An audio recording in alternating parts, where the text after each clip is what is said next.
Hello everyone, welcome to ICT classes. आप सबों का आईसीटी क्लासेस में स्वागत है। आज इस लेक्चर में जो टॉपिक हम लोग देखने वाले हैं वो है भील प्रदेश की मांग। ये एक करंट का काफ़ी ज़्यादा इंपॉर्टेंट टॉपिक भी रहा है और ये काफ़ी टाइम से अभी प्रचलित में रहा है भील प्रदेश की मांग की, और ये काफ़ी पुराना आंदोलन भी रह चुका है। तो इसके बारे में आज हम लोग डिस्कस करने वाले हैं कि भील जनजाति क्या है, ये किस एरिया में पाई जाती है, साथ ही जो भील प्रदेश की मांग क्यों उठ रही है, किस एरिया में उठ रही है, और किसी भी देश में, जो हमारे देश है भारत में, जो राज्यों का पुनर्गठन होता है वो किस मायने पे होता है, इन सब चीज़ों को आज हम लोग इस क्लास में देखने वाले हैं। तो दोस्तों, अगर आप लोग इस चैनल में नए हैं तो इस चैनल को सब्सक्राइब कर लें। साथ ही आप इस चैनल के साइड में जो सब्सक्राइब में आपको दिख रहा होगा बगल में, वो बेल आइकॉन भी क्लिक कर ले, ताकि जो आपको आने वाले लेक्चर की जो जानकारी है वो नोटिफिकेशन के माध्यम से आपको मिल जाए। तो चलिए स्टार्ट करते हैं आज का ये क्लास और जानते हैं भील प्रदेश की मांग कहाँ उठ रही है। तो भील प्रदेश की मांग, भील जनजाति के जो लोग हैं, अपनी जो उत्पत्ति ये लोग बताते हैं और मानते हैं, वो किनको मानते हैं? शिव को मानते हैं, शिव जी को मानते हैं। और शिव किनके भगवान है, किस धर्म के भगवान है? शिव हिंदू धर्म के भगवान है। तो होता क्या है ना कि जो आपके भील प्रदेश की जो जनजाति है उसमें हिंदू धर्म की छाप मिलती है। क्यों? क्योंकि ये शिव की पूजा करते हैं और अपनी उत्पत्ति भी शिव से मानते हैं। साथ ही ये जिस धर्म की पूजा, जिस भगवान की पूजा करते हैं उसमें कौन से है? राम भगवान है, हनुमान जी है, गणेश जी है, इन सब भगवान की ये लोग पूजा करते हैं। भील शब्द की उत्पत्ति की अगर हम लोग बात करें तो ये व्हील से हुई है, जिसका द्रविड़ भाषा में क्या अर्थ होता है? धनुष अर्थ होता है। साथ ही ये जो भारत के धनुष पुरुष के नाम से इसलिए भी जाने जाते हैं क्योंकि इसका जो व्हील शब्द है किससे हुआ है? इसका उद्भव जो व्हील शब्द से इसकी उत्पत्ति हुई है, जिसका अर्थ क्या होता है? धनुष। और साथ में क्या करते हैं ये लोग? हमेशा अपने पास धनुष भी पकड़े रखते हैं, इसलिए इसको भारत के धनुष पुरुष के नाम से भी प्रचलित है। भारत की ये तीसरी सबसे बड़ी जनजाति है और मध्य प्रदेश की बात करें तो ये मध्य प्रदेश की सबसे बड़ी जनजाति है। ये साथ ही आपके कहाँ कहाँ पाया जाता है? गुजरात में पाया जाता है, महाराष्ट्र में पाया जाता है, राजस्थान में पाया जाता है।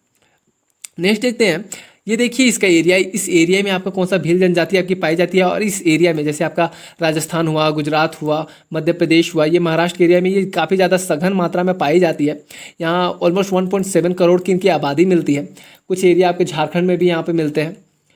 और हम लोग बात करें, देखिए इसमें क्या हो जाता है, एक 1.7 करोड़ की आबादी है, मध्य प्रदेश की मध्य भारत की जनजाति है। इसमें राजस्थान, गुजरात, मध्य प्रदेश, छत्तीसगढ़, महाराष्ट्र, त्रिपुरा इत्यादि एरिया में ये क्या पाई जाती है? ये जनजाति पाई जाती है। भील जाति की अगर हम लोग बात करें तो भील जाति क्या है? 2 प्रकार के होते हैं, लेकिन इसके उप जाति कई सारे होते हैं, उपजाति कई सारे हैं।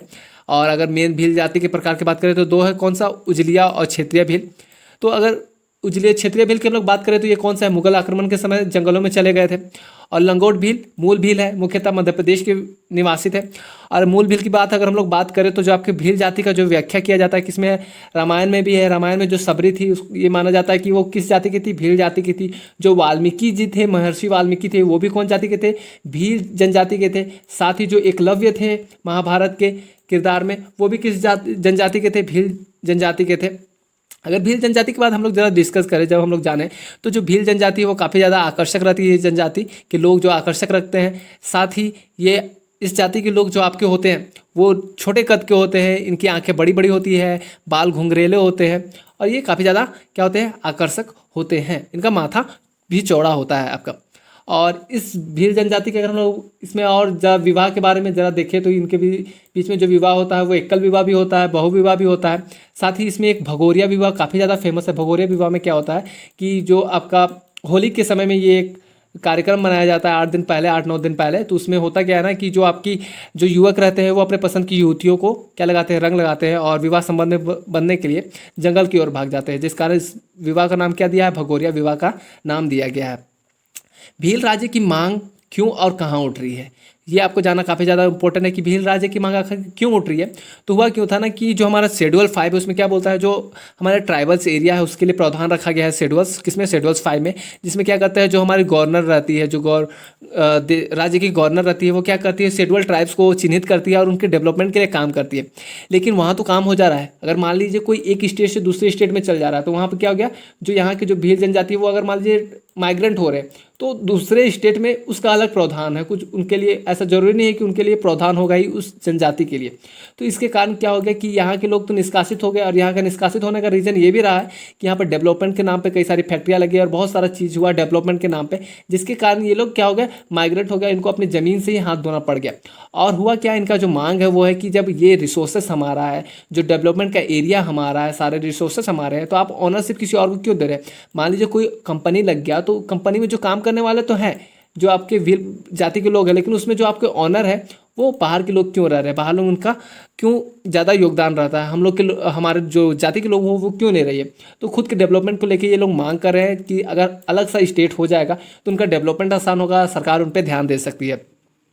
भील राज्य बनाने की मांग मुख्य रूप से जो आपका है राजस्थान, मध्य प्रदेश और गुजरात के ट्राइबल बेल्ट से उठ रही है।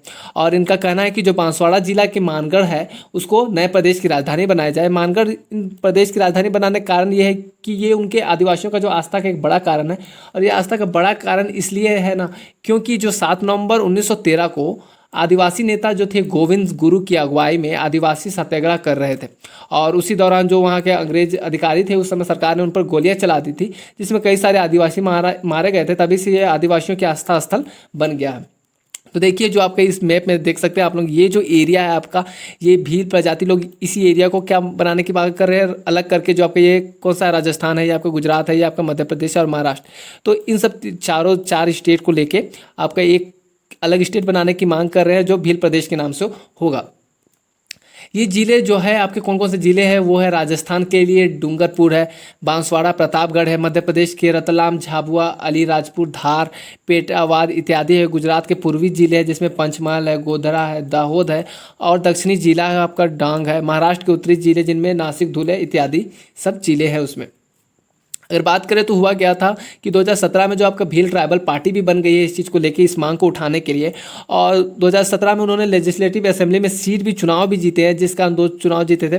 तो जिस कारण उनका और मनोबल और बढ़ गया और वो अपनी बात जो है लेजिस्लेटिव असेंबली तक पहुँचा पा रहे हैं और कोशिश कर रहे हैं कि ज़्यादा से ज़्यादा कैंडिडेट खड़े किए जाए और लेजिस्लेटिव असेंबली में अपनी बात पहुँचाई जाए। इनके जो लीडर थे उस समय जो गुजरात के थे वो कौन थे, छोटू भाई वासवा जी, इनके कौन थे, लीडर थे। और उनका जो स्लोगन था वो था जय भील प्रदेश करके इनका स्लोगन था। नए राज्य का गठन की अगर हम लोग बात करें तो हमारे देश में जो गठन होता है वो कौन सा, 1956 का जो एक्ट है वो स्टेट रीऑर्गेनाइजेशन एक्ट काम करता है, राज्य पुनर्गठन एक्ट काम करता है। जो राज्यों का गठन 2 तरीके से होता है जो हमारे देश में, एक होता है एक्वायर्ड करना, अधिग्रहित करना। जब भारत कोई नया राज्य, कोई नया क्षेत्र अधिग्रहित करता है, जीतता है, तो उसको क्या कहते हैं, एक्वायर्ड किया हुआ राज्य कहते हैं। और जो 1956 है वो राज्यों का पुनर्गठन की बात करता है, जिसमें जो आपका आर्टिकल 3 की बात करता है, भाग 1 के आर्टिकल 3 में जो इसका व्याख्या किया गया है। और इसमें आपका जो राज्यों का साइज, जो उनका क्षेत्र है, जो उनका एरिया है, टेरिटरीज है, उनको बदलने की अनुमति देता है। भारत के संविधान के अनुसार 3 में नए राज्य का गठन की शक्तियां संसद को दी गई है और संबंधित राज्य आपका विधानसभा में अलग राज्य बनाए जाने का संबंधित प्रस्ताव पारित किया जाता है। प्रस्ताव पर आपका क्या किया जाता है, जो केंद्र कैबिनेट की सहमति ली जाती है। साथ ही अहम मसलों पर विचार करने के लिए क्या बनाया जाता है, मंत्री समूह का भी गठन कर दिया जाता है, एक समिति का गठन कर दिया जाता है। जो अगर कुछ अहम मसले हैं जिनका सोल्यूशन नहीं हो रहा है तो उनके बारे में बात की जाती है। देखिए जो आपका भारत में जो राज्य का गठन हुआ था, जो भाषाई आधार पर हुआ था, कौन सा हुआ था, आपका मद्रास से अलग होकर कौन सा बना था, मद्रास से अलग होकर आपका आंध्र प्रदेश बना था। और इसी के बाद से आपका क्या होने लग गया था, और मांग होने लग गई थी, जिससे क्या बना, मराठी और गुजराती लोग अलग होने की मांग कर लिए थे। फिर हरियाणा, फिर पंजाब, ये दोनों अलग होने की बात कर लिए थे। तो इन सबको देखते हुए एक कमेटी बनी थी जो आपका राज्य पुनर्गठन कमेटी समिति थी। और उन्होंने क्या किया था, उन्होंने बोला था कि नहीं, भाषा के आधार पर ही राज्यों का पुनर्गठन करना सही नहीं होगा, उसके और भी पहलू होने चाहिए। और इस पर विचार विमर्श किया गया था। उसके बाद कौन सा एक्ट आया था, वही स्टेट रीऑर्गेनाइजेशन एक्ट 1956, राज्य पुनर्गठन अधिनियम कौन आया था, 1956 आया था। और उसी के बाद से आपका क्या भी बना था। और अगर हम लोग बात करें कि जो हम लोग का पहला जो राज्य बना था जो क्षेत्रीय हिसाब से, वो कौन सा बना था, क्षेत्रीय जनजाति के हिसाब से आपका बना था, असम और नागालैंड अलग हुआ था। और उसी से आपका ये राज्यों का पुनर्गठन का चीज़ आगे बढ़ने लग गया था। इसमें इसके बाद कहा जाता है, पहले आपका क्या हुआ, संबंधित राज्य जो राज्य है उसके विधानसभा में अलग अलग राज्य बनाने के लिए आपको प्रस्ताव पारित करना पड़ता है, फिर केंद्रीय कैबिनेट की सहमति लेनी पड़ती है। साथ ही अगर लगता है कि किसी अहम मुद्दे पर और चर्चा होनी चाहिए तो क्या बनाया जाता है, एक समिति भी बनाई जाती है मंत्री समूह का गठन करके। और मंत्री समूह की सिफारिश पर केंद्रीय विधायक का एक मसौदा तैयार किया जाता है, जिस पर कैबिनेट को दोबारा स्वीकृति ली जाती है। उसके बाद क्या होता है, आपका जो सिफारिशों को राष्ट्रपति के पास भी भेज दिया जाता है।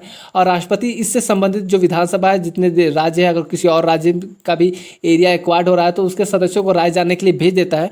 और बिल के मसौदे को वापस केंद्र के पास आने पर राज्य के विधायकों की राय को शामिल करते हुए गृह मंत्रालय एक नया कैबिनेट नोट तैयार कर देता है। राज्य पुनर्गठन विधेयक को केंद्रीय कैबिनेट की स्वीकृति के लिए अंतिम रूप से भेज दिया जाता है। तत्पश्चात इसे संसद में पेश किया जाता है, जहां इन दोनों सदन में साधारण बहुमत आपको देना पड़ता है, दोनों सदनों से साधारण बहुमत लेना पड़ता है। उसके बाद जो अगर राष्ट्रपति साइन कर देता है तो यह क्या बन जाता है, एक नया स्टेट बन जाता है। तो आई होप गाइस कि आप लोगों को ये पूरा समझ में आ गया होगा जो हमने आज बात की कि भील प्रदेश क्या होता है, भील जनजाति क्या होता है, इन सब चीज़ के बाद में हम लोग डिस्कस किया भील जनजाति क्या होता है। इसकी उत्पत्ति जो हुई है वो भील शब्द से हुई है, द्रविड़ भाषा के, जिसमें उसका अर्थ क्या होता है, धनुष अर्थ होता है। इसलिए इनको क्या कहा जाता है, हम लोग क्या कहते हैं, भारत का धनुष पुरुष भी कहते हैं। भारत की तीसरी सबसे बड़ी जनजाति है, मध्य प्रदेश में की सबसे बड़ी जनजाति है ये। और ये इस एरिया में जो आपका राजस्थान हुआ, गुजरात हुआ, मध्य प्रदेश हुआ, महाराष्ट्र एरिया में काफ़ी ज़्यादा पाई जाती है। साथ ही बात करें तो 1.7 करोड़ की आबादी है, मध्य भारत की जनजाति है। और जो इसकी भील जनजाति के जो प्रकार है उसमें 2 प्रकार आते हैं। कौन कौन से, मुगल आक्रमण के समय जंगलों में चले गए थे जो मूल भील मुख्यतः मध्य प्रदेश में निवासी था। अच्छा, भील जनजाति का आपको देखने को वहाँ भी मिलता है जब उन्होंने क्या छत्रपति शिवाजी जी को क्या दिया था, शरण दिया था, संरक्षण दिया था, उस समय भी आपको देखने मिलता है। एकलव्य थे, राम थे आपके, फिर एकलव्य थे और आपके कौन थे, रामायण में कौन थे, सबरी थी। साथ ही जो वाल्मीकि थे वो किस जनजाति से थे, वो भील जनजाति से थे।